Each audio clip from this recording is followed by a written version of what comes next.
USA. I got here a week ago, so Oh, it's nice to be nice. back. How was Yeah. the traveling with all the restrictions? It wasn't so bad, No. other than wearing a face mask for for 25 hours straight. Um, but yeah, it's a long flight, but I got home at what 8 p.m. or something like that. Oh. And so just go straight to bed, and I'm so exhausted I passed out, and I feel like it's been the easiest time adjustment I've ever had. Sorry. I guess that's what it is with traveling back and forth. Yeah. What about you? How are you doing? Where are you at? I'm in Rwanda. The weather it's kind of cold. It's been raining pretty much Oh, the whole really? day, so it's yeah, it's kind of like tough to get around. I was hoping to go out for a walk, but I don't think that's gonna happen. I'm actually jealous because I love the rain, and all of April I kept waiting for the rain to come and it never did. And then I saw when I left, like, okay, rainy season's come. That's unfortunate. I don't know. Like with the rain, I just feel like just staying indoors and get comfy and have like a cup of tea or I think that's something. why I like it so much. It's an excuse to be lazy. you know Awesome, great. Super excited to be having this conversation. It was actually sparked by the article that you shared, and I think there's a lot to be learned from different people's career journeys. So this is going to be like the first conversation we have. We wanted to make it like a whole series with different people sharing their career stories. So thank you again for making the time. And yeah, I think we can just jump right in. Let's do it. To start off, maybe you can start by introducing yourself, and then we can take it from there. Yeah.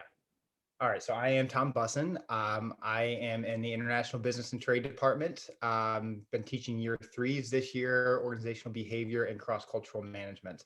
Mm. I'm still fairly new to ALU, though not by ALU terms, I guess. I arrived in August of last year. Um, and well, we might get into some of this, but I came from University of Florida. I just finished up my doctorate actually a week and a half ago. So that was an Wow. exciting moment. Um, and I've been teaching for on and off for about 8 years now.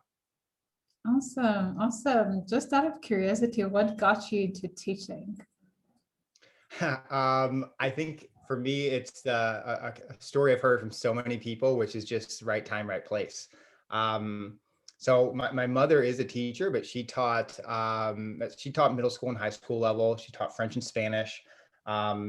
And I never really expected to follow in her path. And I never did at any point until a teacher said, "Hey, why don't you go teach this class?" Which was a MBA level class shortly after I graduated law school. And another thing we might talk about over the course of our discussion, I did not like my job at that time. I was practicing law and I was miserable. So I said, yeah, sure, let's try this thing and see how it goes. And it was a 3-hour class, right? My first class ever taught was a 3-hour it was a 3-hour class. And I think I was about 10 minutes in. And while I was standing out there, I thought, oh, I like this. I think I could do this for a while. And that changed, that threw out all the cards, that changed everything. And from then on, it was, okay, how do I make sure I can continue to get paid to do this for the rest of my life?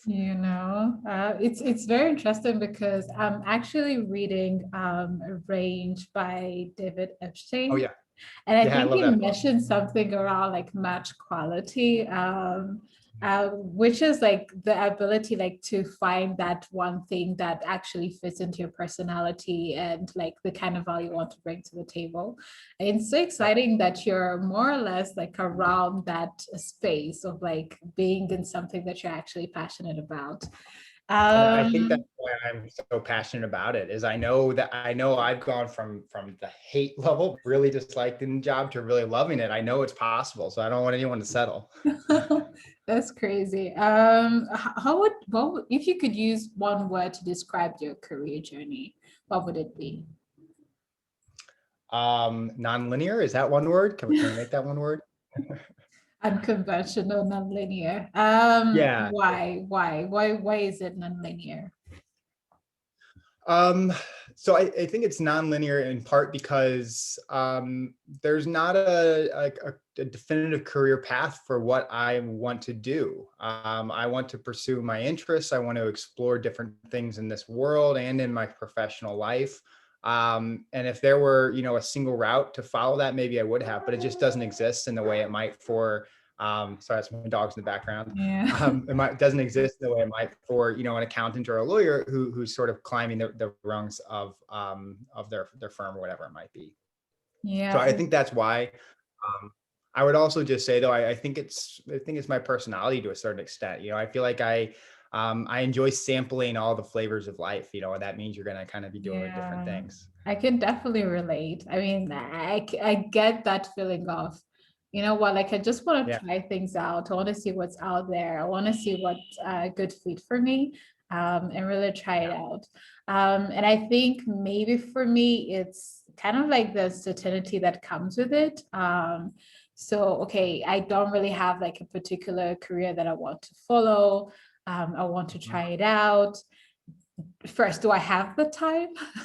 Do I have the time to try like all the things that I want to try?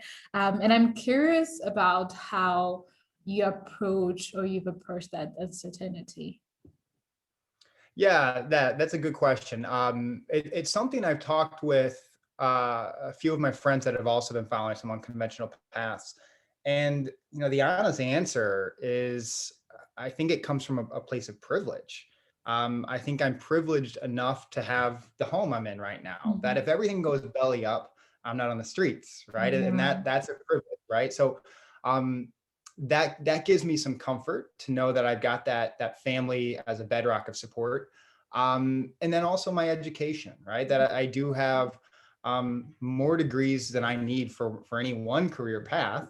It's not something I would suggest, but it also does give me some flexibility that, hey, you know what, if I try this thing, that is a gamble. And if it doesn't work, I'm not bankrupt afterwards, right? And I mean that in the sort of psychological sense. I'm not bankrupt. I can go find something else and I can continue moving. I read a book years ago, Linda Rottenberg, How to Zig When Everyone Else is Zagging, something like this, right? And he says that you should take risks. That's part of the joys of life, but then hedge, right? Reduce your risks all around that one gamble you're taking. So I always try to keep that in mind. Yeah, no, that definitely makes sense. Let's take it back a little bit into you right after high school, let's say, because I think a lot of our students are fresh out of high school. They're still trying to figure themselves out. A lot of them are still trying to decide, okay, what degree do I want to take? Yourself right out of high school to where you are now, if you could summarize that journey, like what is Tom Bussen thinking right out of high school? Oh man, I think right out of high school, I was thinking I have no idea. So part of why I went to law school was because it extended the time for when I had to decide on a job. I didn't go to law school to be a lawyer. I went to law school because I still didn't know what I wanted to do. So I think my journey has really been believing that there were passions out there and fighting to encounter them. And I think I was aware in my own kind of way that fresh out of high school, I didn't yet know what was waiting for me, but I knew that what I was seeing probably wasn't right for me. What I was seeing in people around me that were working, that were not real happy with their jobs, that were really working towards a retirement, which struck me as a pretty unfulfilling life. That wasn't the approach I wanted. The other thing I will acknowledge though is I've done a pretty sharp, I guess it would be 180 in some of the values that I have since that time, right? And so fresh out of high school, I didn't know what I wanted to do, but it was all about me, right? It was, I think I want to make a lot of money, right? And so, okay, I don't know how I want to do that, but I think that's what I want to do. It's all about the bag. Right, and I think what's that? It's all about the bag. That's right. Yeah. It was all about the bank and it was all about me. Right. And so whatever it was going to be maximizing my own interests. And that's a very different set of career choices you make then I think, as happens with many people, as you get some years on your shoulders, and you start looking at things in a more holistic way. So for me, it was gaining those life experiences to say, like, look, you've already gotten lucky in many ways. You don't need to continue adding on to that. You can sort of spread the luck in some ways. Yeah. Was there like anything in particular you wanted to learn, be good at, or explore? Or were you just like, you know what, I'm going with what comes with life and see what takes? Yeah, so I've never been that second person, right? I think I'm trying to become more of that as I become older, but I've always been pretty well planned out ahead, despite the plans not going as expected in many ways. Yeah.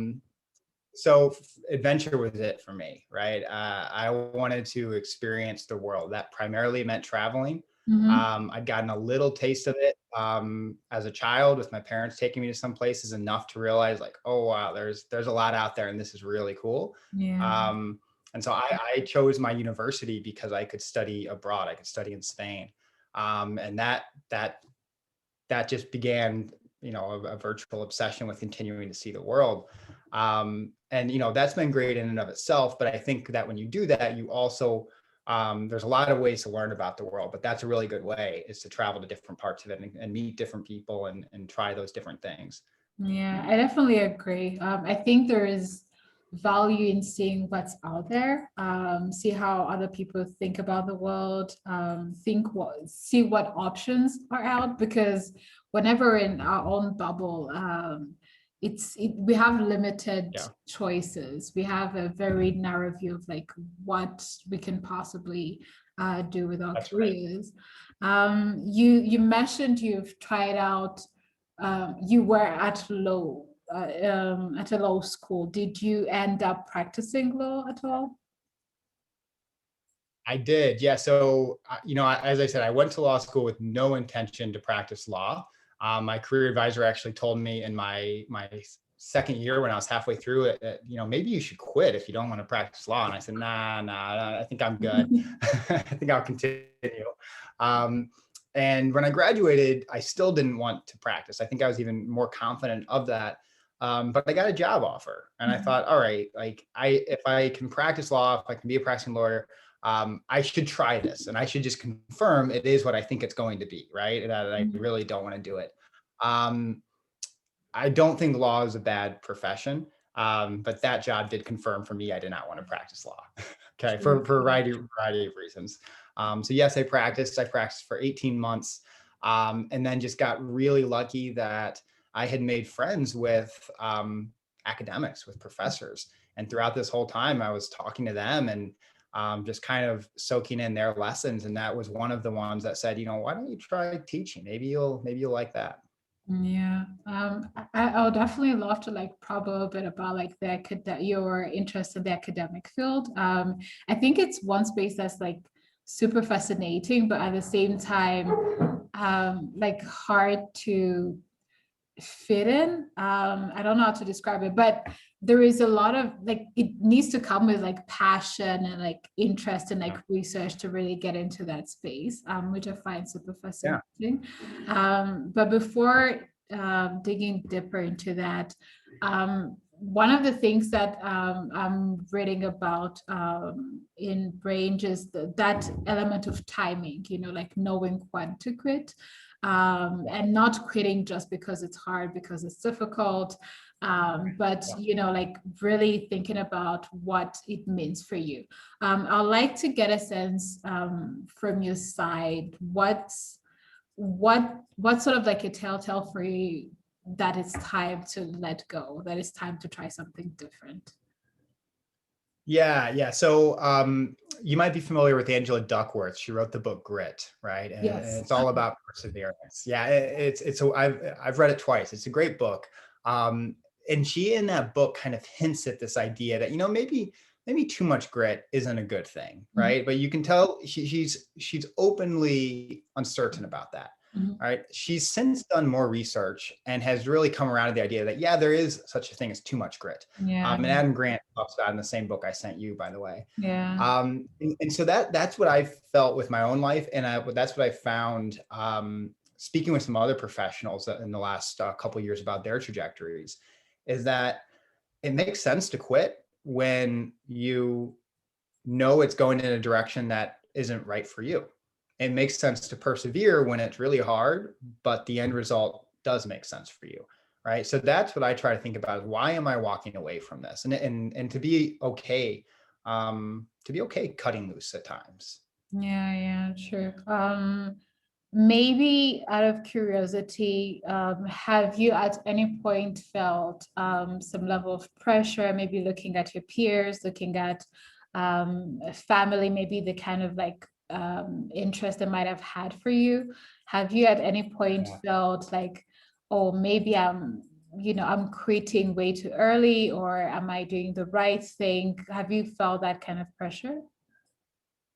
Yeah, I felt that pressure. But I think my personality is one that I'm somewhat resistant to it. And so that's something I would say for students is to sort of have that inner faith. One of the quotes, I need to look up who it is, because I use this quote all the time, but is, you should always trust your own advice first, because no one knows your situation as well as you. No one knows all the facts, and all the ideas, and all the emotions. So you're actually in the best position to make that evaluation. And so I try to keep that in mind when I'm doing these different paths. That, you say this is crazy after 5 minutes, but I think it makes sense after 5 years, right? Yeah. So I look back to my transition from law. By the way, I went to law, then I worked in a university for under 12 months. And then I went to the United States Peace Corps, right? And the Peace Corps is voluntary. They pay you $2 or $3 a day. They send you off to a developing country. It's a big transition, right? From wearing your suit every day to work. Right. And so when I told people this, you can imagine the reactions, right? I was 26 years old. I just graduated from law school. I had all this student debt. And I'm like, yeah, I'm gonna go move halfway around the world and make no money. And I remember it did pain me a little bit, right? Because I think all of us care how we're seen. We want to be seen well. And when people think, wow, like Tom went off the deep end, then it doesn't feel great. But again, I circle back to this idea that for me, there was a lot of clarity there, and a belief that, A, let's not get so absorbed in what people think, but B, to the extent we are human creatures and we do care about what others think about us, the ones that really care about me, they'll see, if they don't see today, that this was the right path for me. Yeah, true. You've talked about having been very strategic, even when you're doing like different transition, you had a specific purpose you were following. If I could ask, what was that thing you were going for? So I think that goes back to where some of my values have changed, right? I think what I was going for was success in the sort of traditional sense, right? I believed I was going to be on top of whatever it was I was doing. And so the real question was, which one is that going to be, right? And so that was setting myself up with the right degrees and pursuing only the right organizations or industries or whatever that might have been. And I think I'm actually less strategic today because I don't care about those things as much. I don't think those things matter. I don't think they're valuable for a good life. I think you become successful because you're doing things that matter, not just because being successful matters in and of itself. That's fascinating. I think one of like the pressures that we have, especially as young people, and more particularly young people in like a space like LU, where you're surrounded by brilliant peers, motivated and very ambitious peers. There's that element of, am I on the right track? Am I going to be successful at any point? Do I have a chance? And when you're graduating, there is that part where you're still trying to like set your footing in the door and like, you know, make a mark, and then think about how to escalate that.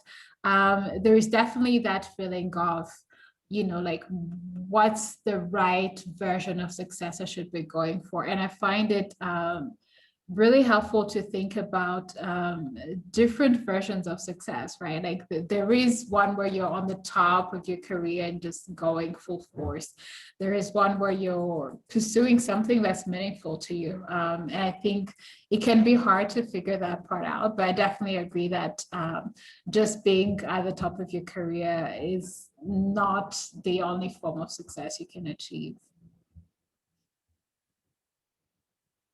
Yeah, and I think you got to ask yourself why. You know, for me, the why was I wanted to be successful because I wanted that esteem, right? As an 18 and 19 and 20-year-old, I wanted that social approval. I wanted to show people, look how smart I am, look how talented I am, look what I can do, right? I almost cringe to think back to it, but I know those were thoughts that they might have been moving through my head quick, but they were in there, Yeah. right? And so again, I try to stress to students, it's like, no, it's not that you shouldn't be successful. It's that you should be honest with yourself about why you want the things you want. Yeah, definitely. Um, Talking about students and deciding your career, I think one important conversation that we're currently having is how the world of work is changing.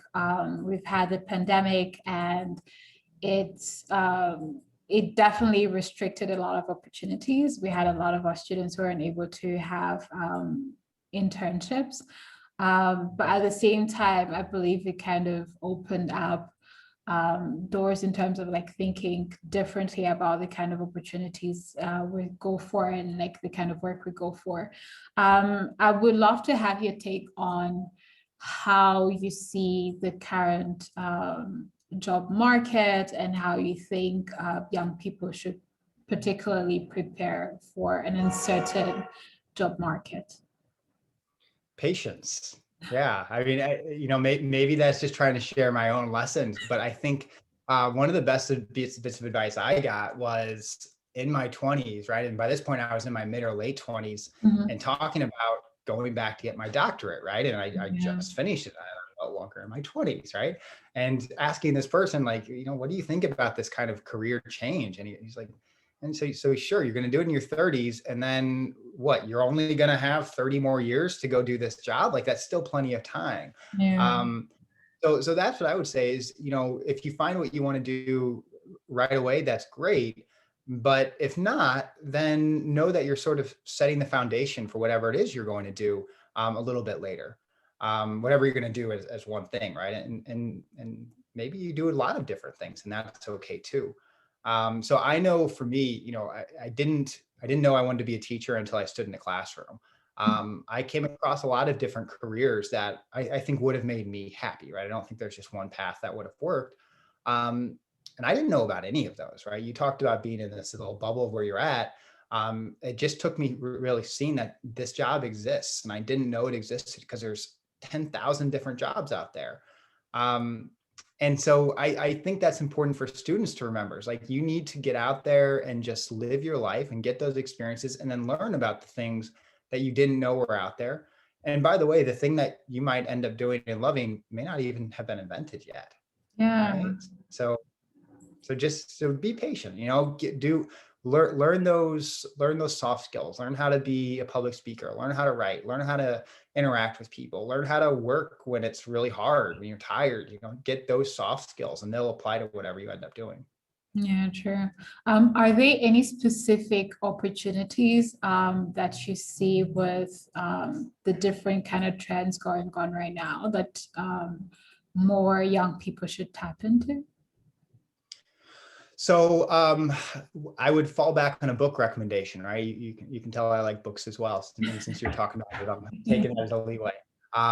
So Fareed Zachariah is Zakaria for anyone that wants to look it up. And it's 7 lessons for the post-pandemic world, Mhm. right? And so the whole book is going through those 7 lessons and just talking about, you know, what is impermanent as a result of this and what is impermanent.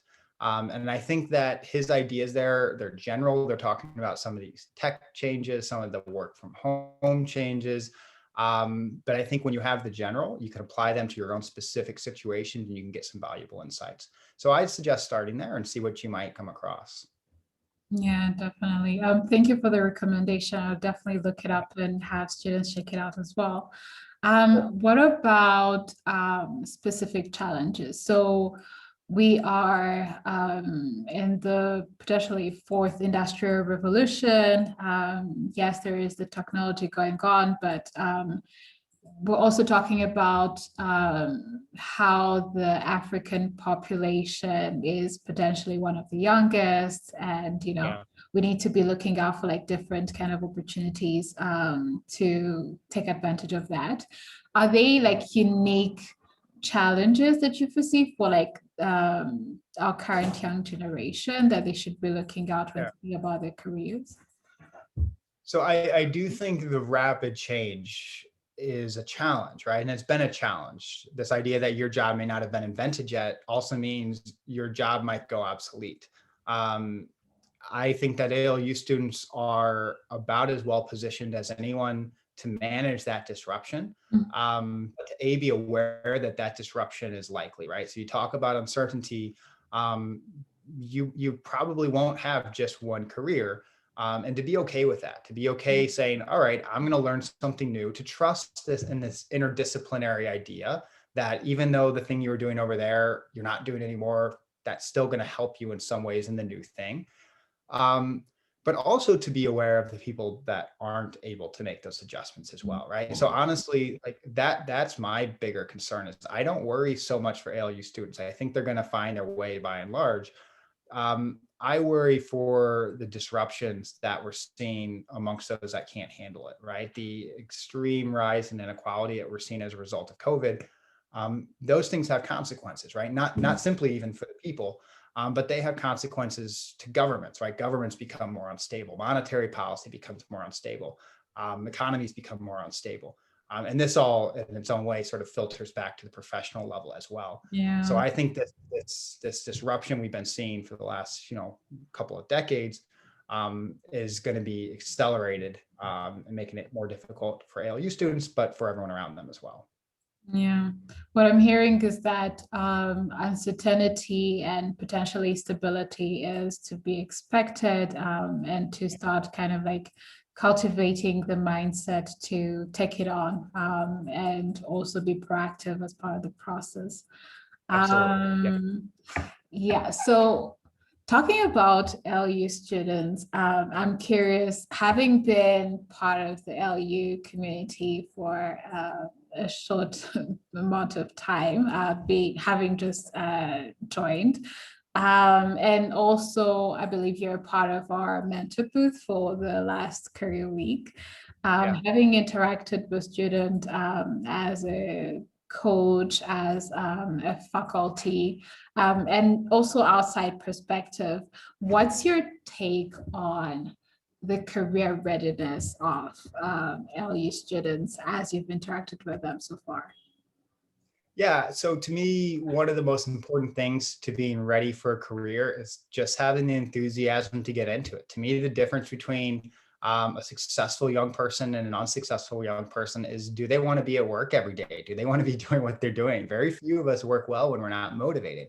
And I see enthusiasm among ALU students, right? Almost without failure, I see enthusiasm. And so that's why I said I don't worry about ALU students. I think that like any young people, they're going to try different things and they might say, oops, this didn't work quite the way I thought. But when you have that enthusiasm, you say, all right, I'm going to keep pushing. I'm going to keep plugging. I'm going to find the next thing.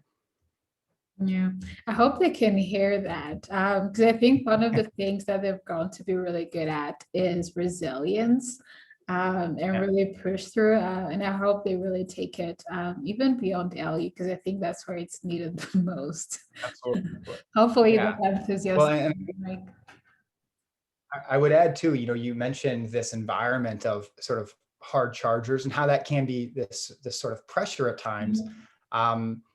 There's also a lot of value in that, right? I think the most important thing to to me, and having this sort of courage to do what's right for you, is seeing that someone else has done it before you, right? To have that role model. And all of a sudden it's not, oh gosh, I'm so crazy, I'm the only person in the world that thinks I can do X, Y, and Z. It's no, you may not know anyone in your world, but in my world, this is pretty common to go, whatever it is. So I think drawing on those contacts, speaking to, I'm speaking to ALU students now, talk to your peers, ask them what they're doing, learn from their processes, and you'll get a lot of insights for yourself. Yeah. Thank you very much for actually putting that out there, because one of the reasons why, yes, we're having this type of conversation, but also I think it's super important to go seek mentors, seek coaches, read books, watch TED Talks, is that all these experiences that we fantasize or dream about, other people have gone through them, right? Like other people have tried and tested and failed at these things, and it reduces significantly the workload, the mental trauma, and like the anxiety of going through it if you can learn from the people who've done it already. So yeah, I think it's definitely like a piece of advice we all should be taking on. Absolutely. Yeah. Yeah. Going back onto your academic journey, and this is more to the benefit of some of our students who are interested in research in the academic field. What has been your experience? Why do you enjoy it so much? Like, what's the thing? What's the thing about the academic field? Going back to those sort of types, right? And I think that we find our spaces, and the space I've always been in is sort of the nerd space. I like learning, right? To me, it's a genuine privilege that, I'm sitting at the desk I'll be working at today, that I'm going to just work on things and learning about how some little part of the world works. I think it's great that I get to do that, right? And a lot of people don't feel that way, or maybe they don't feel that way to the same extent, right? Because it's one thing to learn it today, it's another thing to learn it every day, one after the other. But I think that that's my big draw is, learning is what works for me. That's why teaching is a good fit as well. The other thing I'd say though is that there's a lot of different types of research, and that's something that I've had to learn kind of over the years once I realized this was the trajectory I wanted to be on.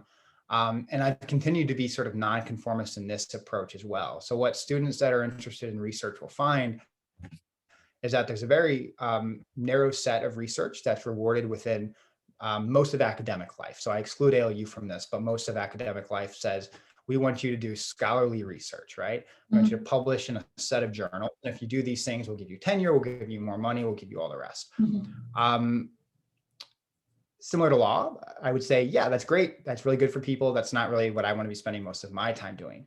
And so I spend my time writing books, right? Whether I'll still be saying that in 10 years, I don't know, but I'm working on my 4th book right now. It is my passion. It's what I love doing. And it is not rewarded by the academic system, right? They don't really care about it. Yeah.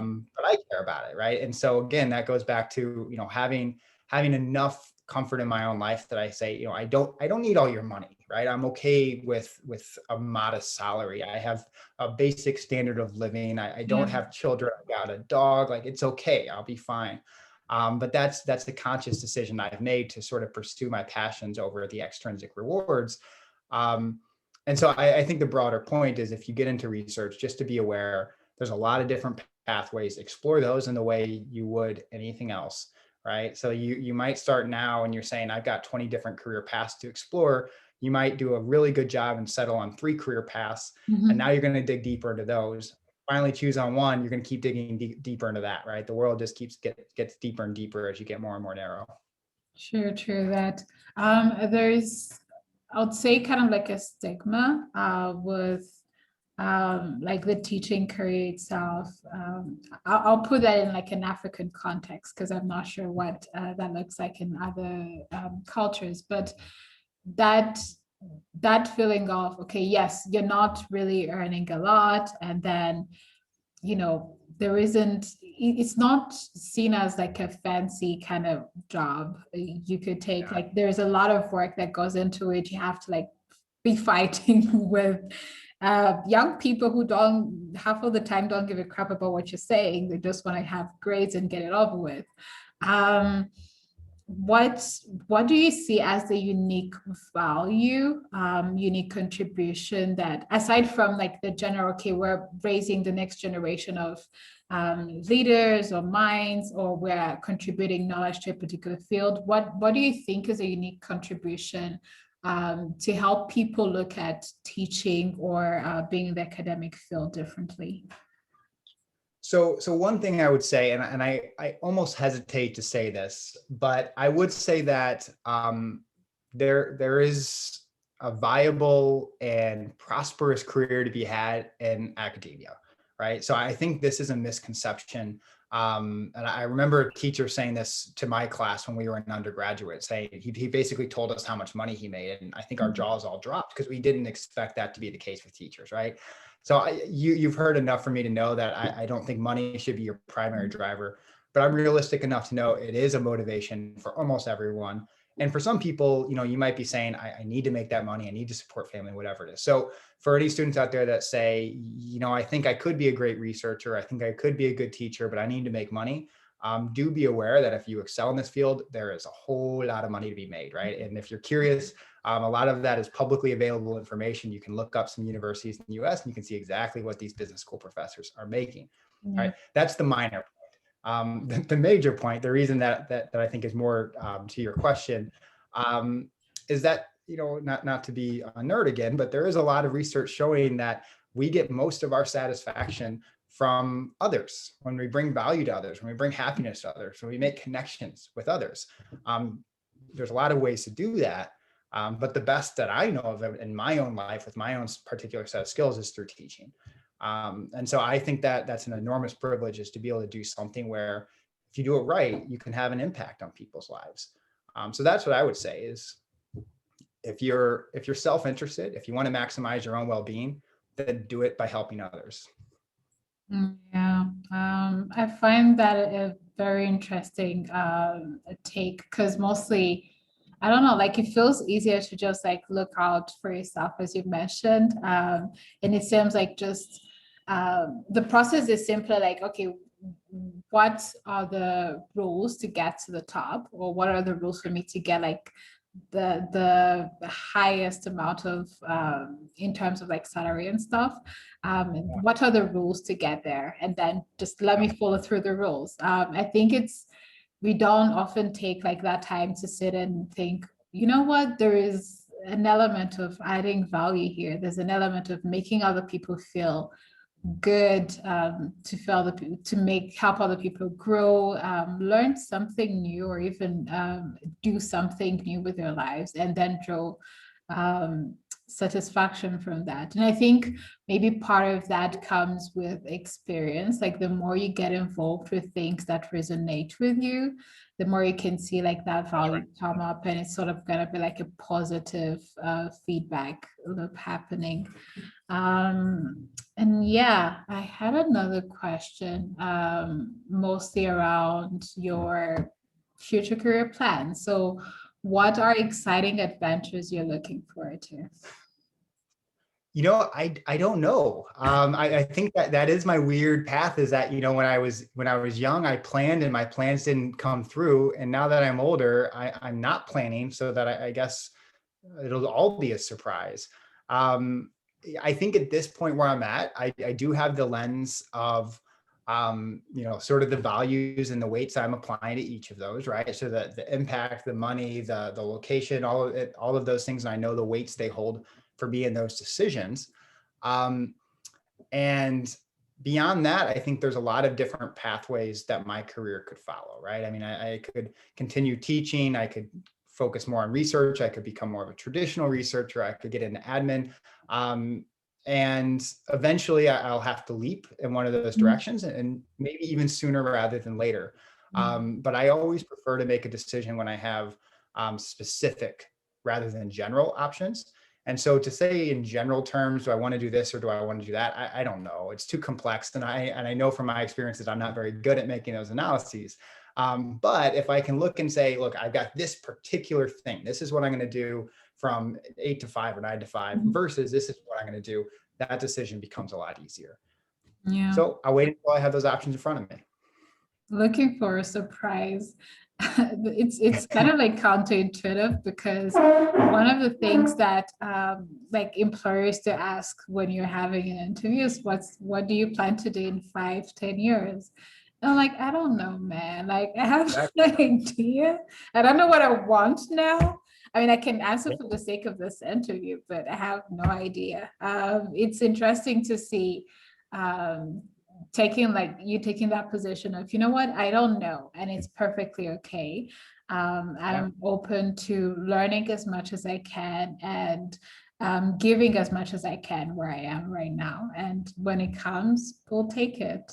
And I think to me that's really the core component of it is I don't know the specifics, but I'm very clear on the lens I'm using, right? Mhm. Like I have no doubt that when the options come, the lens I'm exploring, I'm looking at this through, the values that I'm looking at it through will make the decision pretty easy, right? There's not going to be ambiguity there.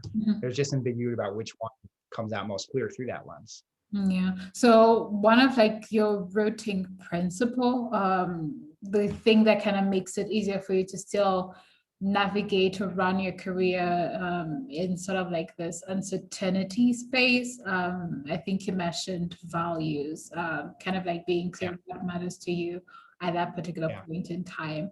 Are there like any other potential routes you see that people could exploit and kind of like ground themselves on?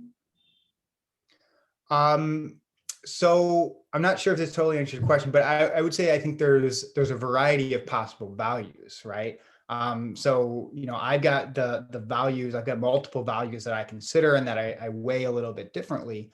But I think there's dozens of potential values. So really think to yourself, what is it that matters to me, right? So values can be really abstract or they can be more specific, right? So my sort of abstract ones are impact, right? I want to have an impact.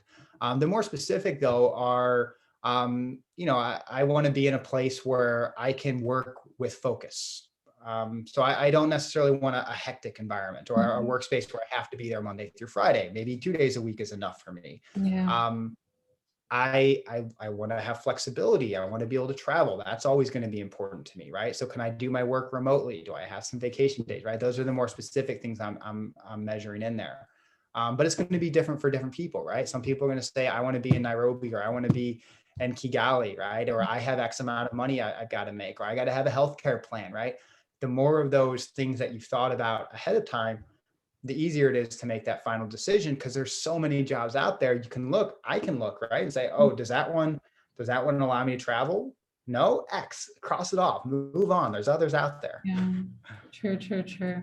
Awesome, cool. So 2 last questions. One, what are your books about and where can people find them? Well, thank you for asking.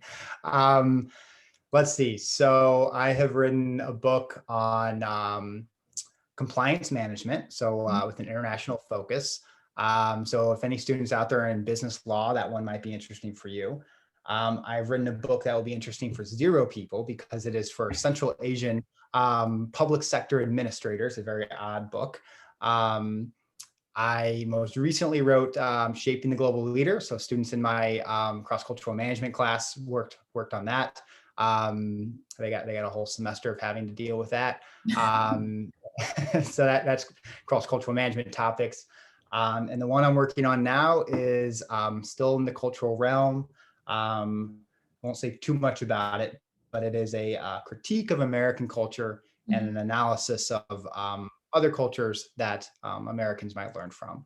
And so we'll see when that's done. So I think 2 of the 3, with the exception of the Central Asian one, are on Amazon. I don't really know if they deliver it to Rwanda. So if anyone out there is listening, you can look it up. And if it does look genuinely interesting to you, let me know. I'm in the US. I'll see if I can get a copy back. Awesome, cool. So I'll just look them up and then share links for them to check out. My last question, what's something interesting about you? Something interesting about me. Fun fact. Okay, all right. So I feel like my students have probably heard some variant of this, but I am a running, hiking fanatic. So along with teaching, it's my thing. I'm running a half marathon on Sunday. I got my brother to participate in his first ever running competition. I I can hiked imagine it's across not too northern happy about Spain. that. Your brother? it's a my brother's going to be angry at me afterwards. He asked me what the heck he was thinking, but that's all right. You'll have done it.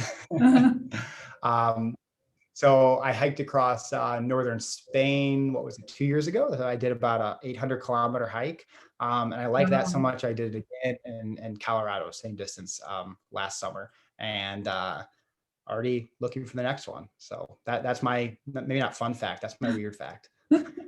Very outdoorsy, very sporty. I can imagine it like helps you think and pushes your Yeah, absolutely. boundaries. That's it. Listen to audiobooks while I'm out there. Awesome, awesome. Thank you so much, Thomas. This was really insightful, and I'm looking forward to checking out some of the resources you recommended, potentially sharing them with students. And yeah, looking forward to also hear what's your next adventure. Yeah, absolutely. Thank you, Sandrine. Stay in touch if there's anything I can help with. And any students out there as well, don't hesitate to reach out. I'll let you share my contact information. Definitely. Thank you. Have a great day. You too. Bye. Bye bye.